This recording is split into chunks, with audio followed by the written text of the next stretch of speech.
If there was a question about whether we're headed for a second housing shock, that was settled last week with news that home prices have fallen a sixth consecutive month.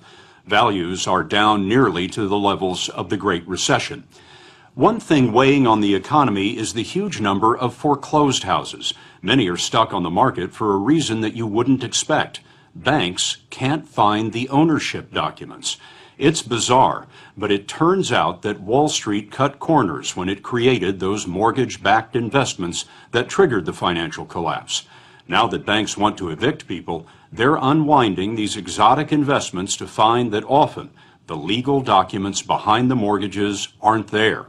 Caught in a jam of their own making, some companies appear to be resorting to forgery and phony paperwork to throw people down on their luck out of their homes.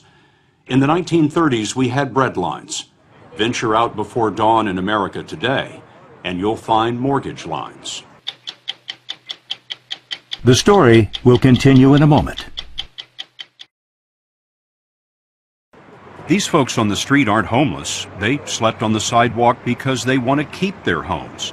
Facing foreclosure, they camped out in January to get in line to beg their bank for lower payments on their mortgage. So many in the country are desperate now that they have to meet in convention centers coast to coast. We understand people have been here for a day or two. For 2 days. 2.5. This was Los Angeles, where 37,000 homeowners gathered. And this was Miami in February, where the worry was visible and shared by 12,000 more. The line went down the block and doubled back twice. Dale DeFreitas lost her job. Now she fears her home is next. It's very emotional because I just think about I don't want to lose my home. I really don't. It's your American dream. It was, and it still is. Welcome to Not to Save the Dream. Welcome, everybody. These convention center events are put on by the nonprofit Neighborhood Assistance Corporation of America, which helps people figure out what they can afford and then walks them across the hall to bank representatives to ask for lower payments. More than half will get their mortgages adjusted, but the rest discover that they just can't keep their home. And for many, that's when the real surprise comes in. Turns out these banks, which demand borrowers have all of their paperwork just right, these same banks have fouled up their own paperwork to a historic degree. In my mind, this is an absolute intentional fraud. Lynn Simoniak is fighting foreclosure, and while trying to save her house, she discovered something we did not know. Back when Wall Street was using algorithms and computers to engineer those disastrous mortgage-backed securities, it appears they didn't want old-fashioned paperwork slowing down the profits. This is back when it was a white-hot fevered pitch to move as many of these as possible. When you could make a whole lot of money through securitization, and every other aspect of it could be done electronically, keystrokes. This was the only piece where somebody was supposed to actually go get documents, transfer the documents from one entity to the other. And it looks very much like they just eliminated that step altogether. Simoniak's mortgage had been bundled with thousands of others into one of those Wall Street securities traded from investor to investor. When the bank took Simoniak to court, it first said that it had lost her documents, including the critical assignment of mortgage, which transfers ownership. But then there was a courthouse surprise. They found all of your paperwork more than a year after they initially said that they had lost it. Yes. Did that seem suspicious to you? Yes, absolutely. And what do you imagine? It fell behind the file cabinet? Where was all of this? We had it, we own it, we lost it, and then more recently, everyone is coming in saying, hey, we found it. Isn't that wonderful? But what the bank may not have known is Lynn Simoniak is a lawyer and fraud investigator with a specialty in forged documents. She has trained FBI agents. Did you ask for copies of those documents? Yes. And what did you find? When I looked at the assignment of mortgage, and this is the assignment, a copy from my case, I looked at even the date they put in, which was 10/17/2008, was several months after they sued me for foreclosure. So what they were saying to the court was, We sued her in July of 2008, and we acquired this mortgage in October of 2008. It made absolutely no sense. Curious, she used her legal training to go online and researched 10,000 mortgages.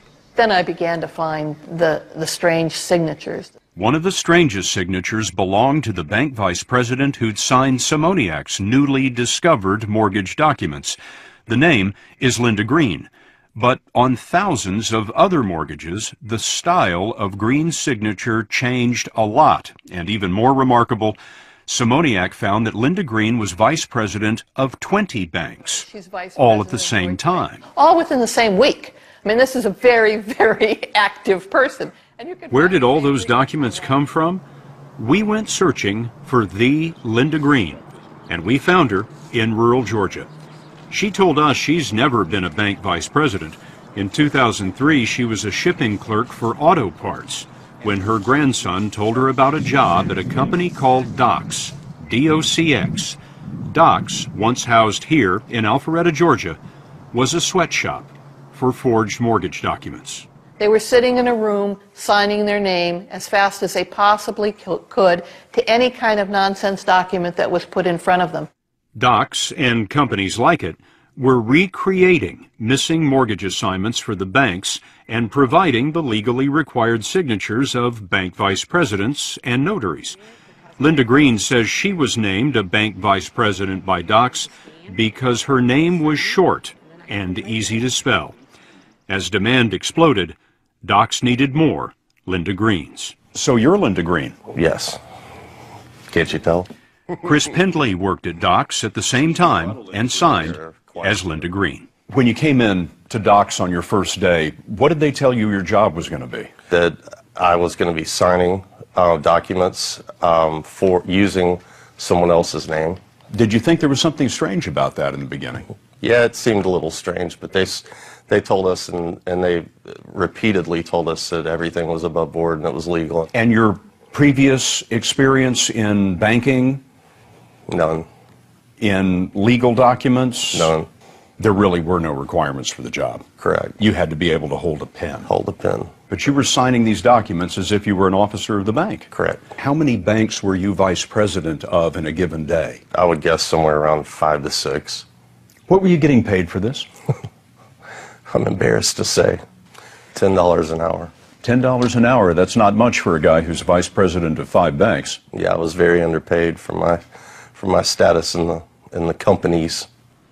Pendley showed us how he signed mortgage documents as Linda Green. He told us that Docs employees had to sign at least $350 an hour. Pendley estimates that he alone did 4,000 a day. This is also Linda Green. Shawana Kreit worked at Docs and says that she both signed and notarized the mortgage documents. What was the role of the notary? We were to make sure that everyone on the document was who they said they were and notarized the documents. But the people who were signing the documents weren't who they said they were. Right.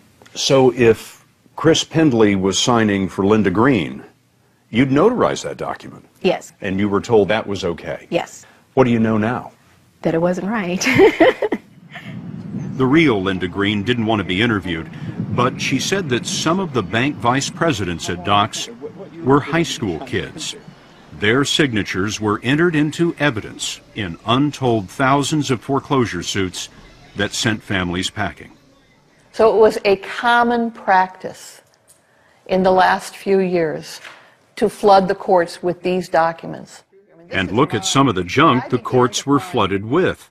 Sometimes the document mill didn't even bother to fill in the name of the supposed owners. To them, it seemed like a joke. Instead of the name of the bank here that was acquiring the loan, this one says bogus assignee for intervening assignments. That's who acquired this loan. This was an actual document that was in litigation? Yes. And what corporation assigned this loan? A corporation identified as a bad beanie. Excuse me, when I saw that, I was just absolutely amazed. What does that mean, a bad beanie? It could possibly mean a bad beneficiary. I have no idea what they meant. So here's the same woman, Linda Green, And this time, instead of being a vice president of American Home Mortgage Servicing, she's vice president of a bad bean. Simoniak says that the banks whose paperwork was handled by the Docks forgery mill included Wells Fargo, HSBC, Deutsche Bank, Citibank, U.S. Bank, and Bank of America. We contacted all of them, and each said that it farmed out its mortgage servicing work to other companies, and it was those mortgage servicing firms that hired Docks. Docks was owned by a company called LPS, a $2 billion firm that calls itself the nation's leading provider of mortgage processing services. LPS told us that when it found out about the phony signatures in 2009, it shut Docks down. The FBI and several states are investigating.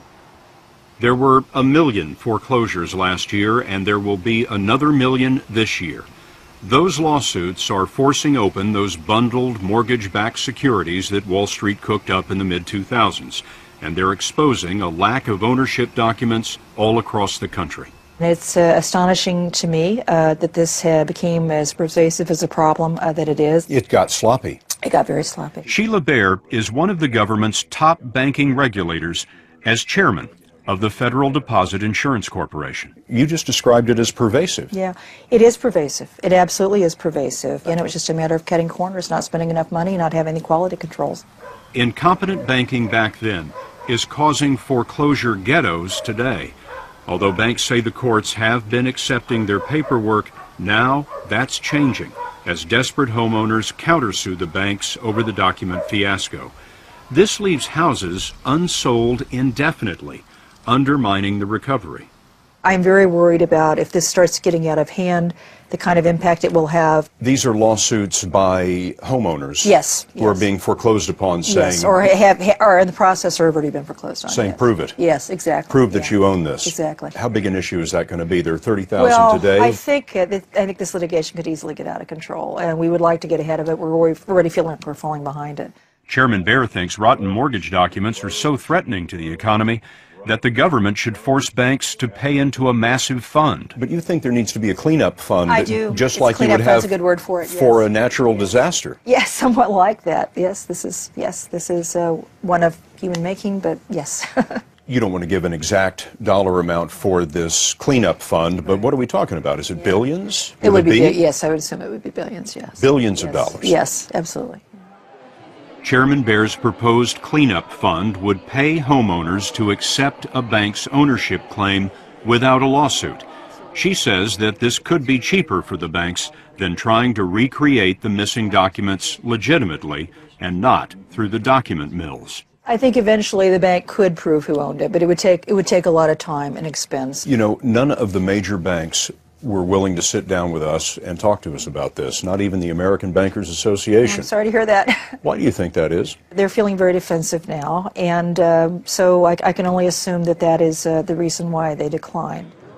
The banks are defensive because all 50 state attorneys general want to punish them. The states are seeking about $20 billion in damages for what they say is the irresponsible, perhaps criminal way that some mortgage companies handled what is, for most folks, the most important investment of their lives. Do you know who really owns your mortgage? To learn more, go to 60minutesovertime.com. Sponsored by Lipitor.